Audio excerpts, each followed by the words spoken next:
सागर दत्त अपने कमरे में हिसाब किताब देख रहे हैं। उनका बेटा रामू दास एक किताब लिए उनके पास आता है। चेहरा थोड़ा डरा हुआ है।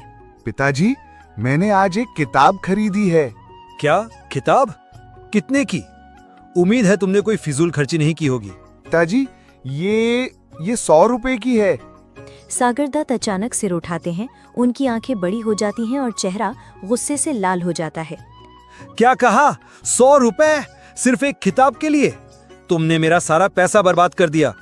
इसमें ऐसा क्या खास है जो 100 रुपए दिए? इसमें बस एक श्लोक लिखा है पिताजी। सिर्फ एक श्लोक, और उसके लिए तुमने 100 रुपए दे दिए? दिखाओ क्या लिखा है। जो वस्तु जिसको मिलने वाली होती है वो उससे अवश्य मिलती है। उस वस्तु की प्राप्ति को विधाता भी नहीं रोक सकता। जो वस्तु दूसरों को मिलने वाली होगी वो हमें नहीं मिल सकती, और जो हमें मिलने वाली है वो दूसरों को नहीं मिल सकती। पढ़कर सागर दत्त का गुस्सा और बढ़ जाता है। वो किताब को जमीन पर फेंक देते हैं।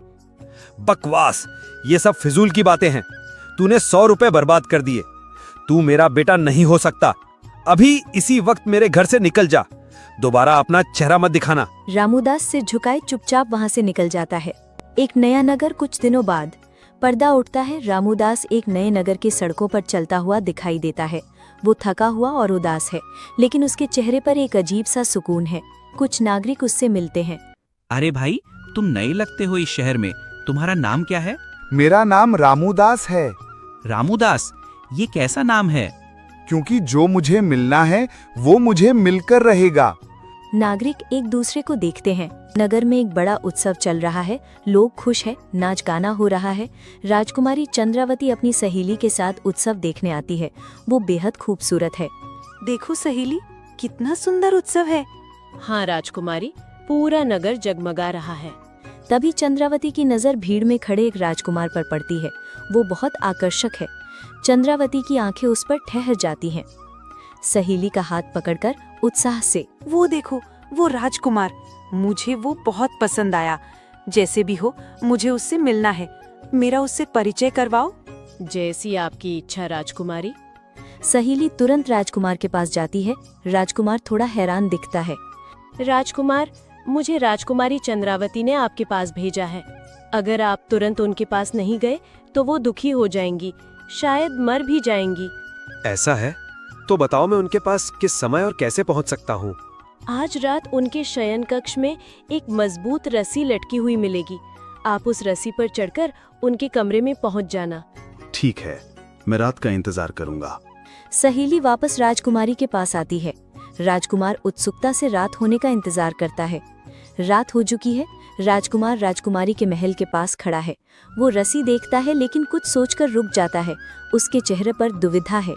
नहीं, ऐसे छुपकर किसी के कमरे में जाना ठीक नहीं। ये मेरी गरिमा के खिलाफ है। मैं नहीं जाऊंगा। राजकुमार मुड़कर चला जाता है। तभी संयोग से रामूदास वहाँ से गुजरता है। वो रस्सी को लटका हुआ देखता है।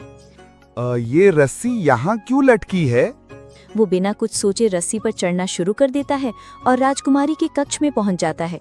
राजकुमारी वहाँ इंतजार कर रही है। अंधेरा है, इसलिए वो चेहरा ठीक से देख नहीं पाती। वो रामूदास को राजकुमार समझकर उसका खूब स्वागत सत्कार करती है, उसे बिठाती है और सेवा करती है। आपके दर्शन मात्र से ही मुझे आपसे प्यार हो गया है। मैंने आपको अपना दिल दे दिया है। अब मैं आपको छोड़ के किसी और को अपना पति नहीं मानूंगी। रामूदास चुपचाप बैठा रहता है। वो कुछ नहीं बोलता। आप मुझसे बोल क्यों नहीं रहे हैं? क्या बात है? मनुष्य प्राप्त वस्तु को प्राप्त कर ही लेता है। ये सुनते ही राजकुमारी को कुछ अजीब लगता है। उसे संदेह होता है कि ये वो राजकुमार नहीं है जिसकी वो उम्मीद कर रही थी। क्या बकवास कर रहे हो? तुम कौन हो? तुम वो नहीं हो। अभी इसी वक्त मेरे कमरे से बाहर निकल जाओ। राजकुमारी उसे तुरंत अपने शयन कक्ष से बाहर भगा देती है। रामूदास चुपचाप वहाँ से चला जाता है। रामूदास फिर से सड़क पर आ गया है। वो थोड़ा निराश है, लेकिन उसके चेहरे पर कोई शिकन नहीं। तभी उसे सामने से एक बारात आती हुई दिखाई देती है। खूब ढोल नगाड़े बज रहे हैं। एक बारात? शायद मुझे इनके साथ चलना चाहिए। वो बारात में शामिल हो जाता है और उनके साथ साथ चलने लगता है। बारात अपने गंतव्य पर पहुंचती है, जहां उनका भव्य स्वागत होता है। विवाह का मुहूर्त है। सेठ की कन्या सज धज कर विवाह मंडप के पास आती है। वो बहुत सुंदर लग रही है। माहौल खुशियों भरा है। अचानक एक मदमस्त हाथी अपने महावत को मारकर भागता हुआ मंडप की ओर आता है। हाथी, हाथी भाग गया, हट जाओ! वहां भगदड़ मच जाती है। लोग डर कर इधर उधर भागने लगते हैं।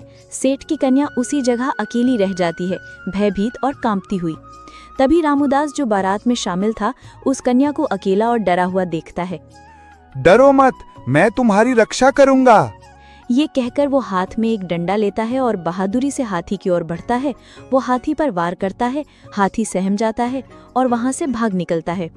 कन्या सुरक्षित है, चलो विवाह करते हैं। नहीं, मैं उस व्यक्ति से शादी नहीं करूंगी जो मुझे खतरे में छोड़कर भाग गया। लेकिन सेठ की कन्या अब उस वर से शादी करने को तैयार नहीं है। वर पक्ष और कन्या पक्ष के बीच बहस शुरू हो जाती है।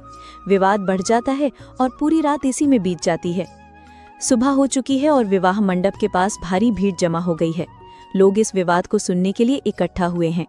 तभी राजकुमारी चंद्रावती भी, जो इस विवाद के बारे में सुनती है, अपने पिता राजा के साथ वहां आती है। राजा के चेहरे पर चिंता है। युवक, तुम निश्चिंत होकर मुझे सारी बात बताओ, क्या हुआ? महाराज, मनुष्य प्राप्तव्य अर्थ को ही प्राप्त करता है। ये सुनते ही राजकुमारी चंद्रावती को पिछली रात की बात याद आती है। और जो वस्तु मेरी है वो दूसरों की नहीं हो सकती। हाँ, और विधाता भी उसको नहीं रोक सकता।